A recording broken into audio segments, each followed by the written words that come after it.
भट्टी साहब, हुकूमत को मुसलसल ये शिकवा है और इसका इजहार भी वो रिसेंटली बड़ी खुलकर करने शुरू हो गए हैं कि पाकिस्तान तहरीक-ए-इंसाफ की सहूलतकारी हो रही है। पाकिस्तान तहरीक-ए-इंसाफ को मुख्तलिफ इदारों में मुख्तलिफ शख्सियात हैं जो कि अभी भी प्रोटेक्ट कर रहे हैं और गैर आइनी तौर पर प्रोटेक्ट कर रहे हैं, तो इसका अब क्या किया जाए? मैडम शेख, दो तरह की होती है, एक होती है दायमी कब्ज और एक होती है दायमी बदगुमानी। ये दोनों नहीं जाती जितना भी इलाज करवा लें। अब मुझे बताएं कि फ़ाइज़ ईसा काजी साहब सुप्रीम कोर्ट के चीफ जस्टिस हैं और जनरल आसिम मुनीर साहब आर्मी चीफ हैं और शहबाज शरीफ साहब वज़ीर आज़म हैं कि पंजाब में हुकूमत मरीम नवाज साहिबा की है, बलूचिस्तान में हुकूमत और सिंध में हुकूमत PTI की नहीं है। अब मुझे बताएं, अगर कोई सहूलतकारी होती तो इमरान खान बाहर आ जाते, सहूलतकारी होती तो ये दहशतगर्दी के लातादाद मुकदमे ना बनते, सहूलतकारी होती रिकॉर्ड मुकदमे ना बनते जाली और मन घड़त, सहूलतकारी होती मखसूस नशिस्तें मिल जाती, सहूलतकारी होती इंट्रा पार्टी इलेक्शन उनका जायज़ हो जाता, सहूलतकारी होती तो वो छुपते फिरते ना यानी ज़ेरे ज़मीन ना चले जाते, सहूलतकारी होती तो उनको सुख का सांस आता, सहूलतकारी होती तो KP हाउस ना सील होता, पुलिस वहाँ जाकर पुलिस गर्दी ना करती, सहूलतकारी होती तो स्पाइडरमैन, सुपरमैन और बैटमैन की तरह आलिया मीन गंडापुर को KP से ना जाना पड़ता अपनी असम्बली में। तो ये मुझे फजूल झूठ, और यानी झूठ भी इतना कि जिस पे यानी झूठ बोलते हुए इनकी मुझे समझ नहीं आती कि ये नहीं, वैसे सर सहूलतकारी थी तो स्पाइडरमैन, सुपरमैन और आयरन मैन की तरह वो पहुंच गए ना। वो जो आपने हमें रास्ते बताए थे जंगलों को पार करते हुए, पहाड़ों से लड़ते हुए, मौसमों की फिक्र ना करते हुए खैबर पख्तूनख्वा पहुंच गए। वजारत दाखिला के रास्ते अलीना, और वजारत दाखिला के रास्ते यूं करते पहुंच गए। मैडम शेख, अब ये जो ना हम आपको पता, अगर इसको थोड़ा सा सीरियस करें तो मैं बिल्कुल सीरियस सवाल पूछ रही हूँ आपसे सर। झूठी कहानी है, झूठी कहानी है, लेकिन ये झूठ क्या पहला आलिया मीन गंडापुर ने बोला है? 76 साल से हमें झूठ बोले जा रहे हैं। सर, अगर ये झूठी कहानी है तो फिर सच्ची कहानी क्या है? कहाँ थे वजीर आला? मैं आपको नहीं मैं अब फातिमा जनाज साहबा हार गई थी अयूब खान से, सच्ची कहानी है, काबिल यकीन है। फ्राई पैन से कपड़े इस्त्री कर रही थी मरियम, ये बता देना, ये बता दें इलाज के लिए बाहर गए हैं, सच्ची कहानी है। ये इलेक्शन ठीक, यानी जैसे नवाज शरीफ साहब बाहर गए थे वैसे ही आलिया मीन गंडापुर साहब भी कुछ सेटिंग करके आए हैं वापस।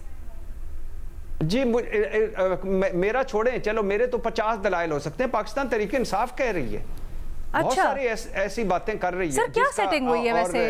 आपके पास क्या इत्तलात हैं? क्या मिल सकता है इस वक्त पाकिस्तान तहरीक इंसाफ को?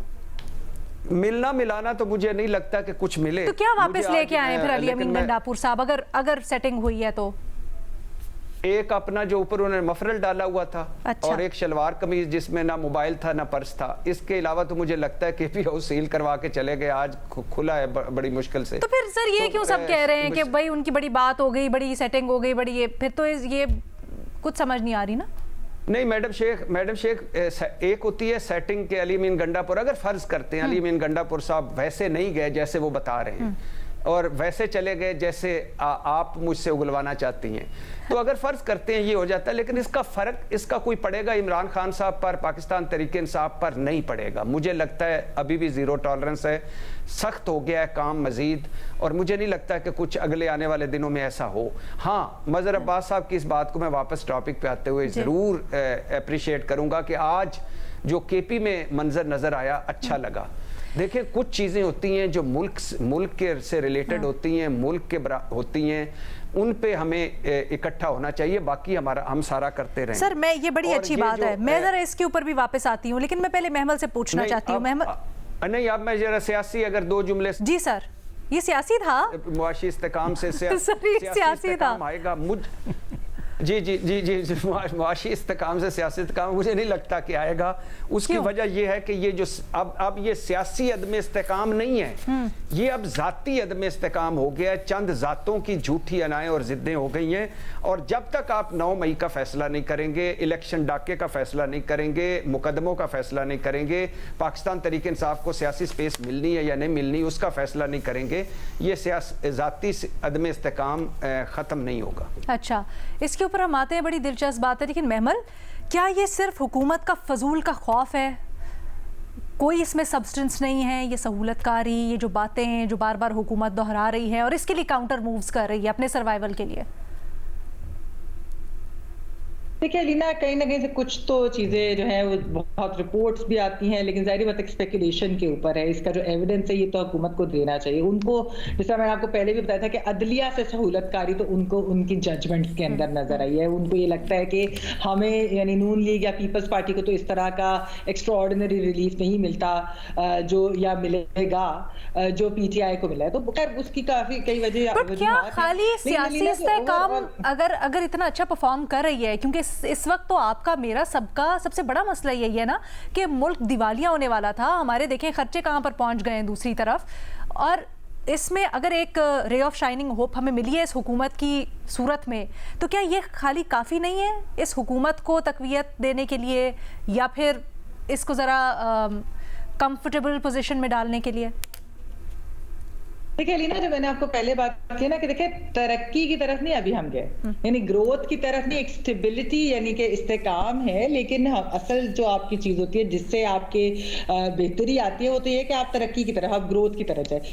चीज ये लीना, देखिए आपने देखा होगा कि ये जो PDM-1 की गवर्नमेंट थी उसके अंदर क्योंकि मईशत की जो मिसमैनेजमेंट हुई, जो IMF प्रोग्राम के साथ जिस तरीके से डार साहब के आने से हुआ, जो चीजें हुई हमारे सामने, उसका भी बहुत बड़ा इम्पैक्ट जो है वो इलेक्शन रिजल्ट में नजर आया। क्योंकि जिस तरह नून लीग के ऊपर था कि जी ये डिलीवर कर सकते हैं, ये इस तरह इकोनॉमी मैनेज कर लेते हैं अगर मिसमैनेजमेंट, तो वो वाली चीज। और जब PTI की हुकूमत थी तो आपको पता है कि वो गवर्नेंस और इकोनॉमी की वजह से वो जो है अनपॉपुलर हो गए थे। वो बाद में जो पॉपुलैरिटी हुई उसमें एक तो वो जो बयानिया बनाया गया था जो कि आपको मालूम है कि सच बातों पर मबनी नहीं था, और उसके किस तरीके से कॉन्स्पिरेसी थ्योरीज और उसके थ्रू हुआ, और फिर उसके बाद इनकी PDM-1 की जो इकोनॉमिक परफॉर्मेंस थी उसकी भी बताई। अभी भी जो हुकूमत ये समझती है कि अगर हम इकोनॉमिकली परफॉर्म कर ले और अभी स्टेबिलिटी की तरफ आएगा, कल को हम ग्रोथ की तरफ जाएंगे, चंद माह के अंदर कुछ चीजें ट्रांसलेट होंगी कि जब यानी कि अगर फर्ज करें बिजली के बिल कम होते हैं, आपकी बाकी सारी ओवरऑल जो है चीजें, फूड इन्फ्लेशन, बाकी चीजें मैनेज हो जाती हैं, तो उससे फिर क्या होगा कि एक पॉलिटिकल स्टेबिलिटी इस तरह आएगी कि जो PTI का इस वक्त प्रेशर है वो कम होगा। क्योंकि PTI का प्रेशर इस वजह से भी है कि एक तो जो इलेक्शंस के ऊपर बात करते हैं, लेकिन दूसरे के लोग इस वक्त मुआशी तौर पर मुश्किलात में, आपको पता है कि आम इंसान के लिए किस तरीके से बिल्स देना, उनकी इनकम नहीं बढ़ रही, बाकी चीजें किस तरीके से अफोर्डेबिलिटी उनके लिए बड़ा मुश्किल काम है। तो इस वजह से उनको लगता है कि जब एक दफा ये वाली स्टेबिलिटी आ जाएगी इकोनॉमिक, तो उससे ये होगा कि PTI जितना मर्जी पॉलिटिकल प्रेशर में डाले वो फिर प्रेशर नहीं होगा। आपके ख्याल में अभी तक जहां हम पहुंचे PTI को इसके अंदर अलीना, अभी तो हम थोड़े बेहतरी की तरफ जरूर आए हैं, लेकिन मैंने कहा कि अभी जो मजीद बेहतरी है उसके लिए तो टाइम, ये ऐसे ओवरनाइट तो नहीं हो जाता, जाहिर बात है कोई जादू की छड़ी तो नहीं है कि यूं किया और सब कुछ जो है वो ओवरनाइट ठीक हो जाना है। तो इसलिए गवर्नमेंट को यह है कि अगर वो अब कुछ माह और कुछ देर और लगेगी, और फिर जब आएगा तो फिर जब PTI इवन अगर प्रोटेस्ट भी करती है वो चीज, तो हुकूमत उसका प्रेशर ले लेगी। हुकूमत को फिर कोई उस तरीके से कोई ये नहीं, खतरा नहीं होगा कि कहीं जाने का या ये कोई केओस का या एनार्की का और इस तरह।